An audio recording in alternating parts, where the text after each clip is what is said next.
আসসালামু আলাইকুম নিবন্ধন এবং প্রাথমিক বিদ্যালয় নিয়োগ প্রত্যাশী শিক্ষার্থী বন্ধুগণ, আজকে আমরা ট্রেনের সমস্যা সংক্রান্ত একটি সমস্যা নিয়ে আপনাদের সামনে হাজির হয়েছি। আমি মোহাম্মদ লিয়াকত হোসেন, সহকারী শিক্ষক, 10 নং আমতলী সরকারি প্রাথমিক বিদ্যালয়। দেখা যাক ঘন্টায় 60 কিলোমিটার বেগে 100 মিটার দীর্ঘ একটি ট্রেন 300 মিটার সেতু অতিক্রম করতে কত সময় লাগবে। খেয়াল করো, আমার ঘন্টায় গতিবেগ এখানে দেওয়া আছে কি, ঘন্টায় গতিবেগ 60 কিলোমিটার। আর ট্রেনের মোট অতিক্রান্ত দূরত্ব কত হয়? ট্রেনের দৈর্ঘ্য হচ্ছে 100 মিটার আর সেতুর দৈর্ঘ্য 300 মিটার। তাহলে মোট অতিক্রান্ত দূরত্ব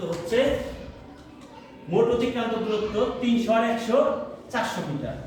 আমরা সবাই জানি যে অতিক্রান্ত দূরত্বর সূত্র বেগ ইনটু সময়, বেগ গুণন সময় সমান মোট অতিক্রান্ত দূরত্ব।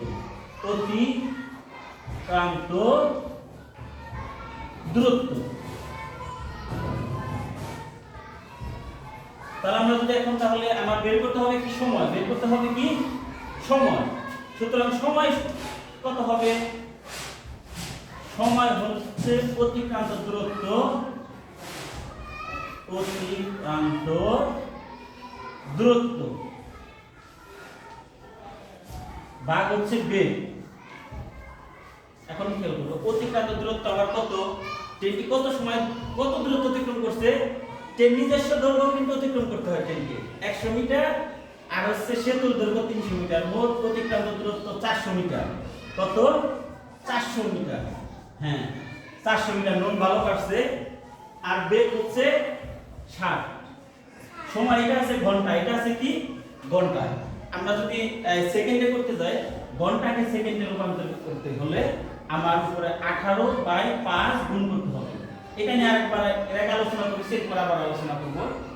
তাহলে এটা কি হয়ে গেল? সেকেন্ডে রূপান্তরিত হয়ে গেল। কাটলে কত হয়? একটা শূন্য কাটলাম। এটা হলো 3 5 8 40, 3 8 24। উত্তর হবে 24।